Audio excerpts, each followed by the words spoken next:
ఎప్పుడు కూడా చేతనేంత చేయాలి, ఎంత శక్తి ఉంటే అంత చేయాలి. చేయవలసింది ఎవరు సంపూర్ణంగా ఏ వ్యక్తి చేయలేడు.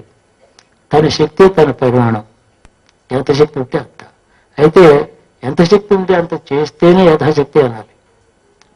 శక్తి ఎంత ఉంటే అంత చేస్తున్నానా అని ప్రశ్న వేసుకుంటే, ఇంత శక్తి ఉండి ఈ కాస్తే చేస్తున్నానంటే యథాశక్తి అని అనకూడదు, తప్పవుతుంది. ₹1,00,00,000 ఊరికే ఉంది ఇంట్లో, 10 లక్షలు దానం చేయగలడు. ఎవరికో 1 లక్ష ఇచ్చి యథాశక్తిగా ఇచ్చాను సంతోషించడం చాలా తప్పు. ఇవ్వగలిగింది 50 లక్షలు ఇవ్వగలడు, 1 లక్ష యథాశక్తి అంటున్నాడు. కాబట్టి ఇచ్చిన దాని ఫలం కంటే దోషం వస్తుంది, అబద్ధం చెప్పినట్టు అవుతుంది. అందుకని యథాబుద్ధి అనాలి. ఎంత బుద్ధి పుట్టిందో అంతే సరిపోతుంది, పాపం లేదు.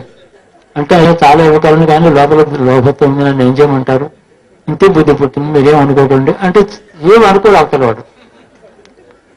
ఇలాగా బుద్ధికి ఎంత పరిమాణం ఉందో అంతా మనం యథాశక్తిగా శక్తిని అనకుండా శక్తి పక్కన పెట్టి బుద్ధి ముందరికి తీసుకొచ్చి అంతే పుణ్యం చేసి వారు చెప్తే క్షమిస్తారు, ఆదరిస్తాడు శ్రీకృష్ణుడు.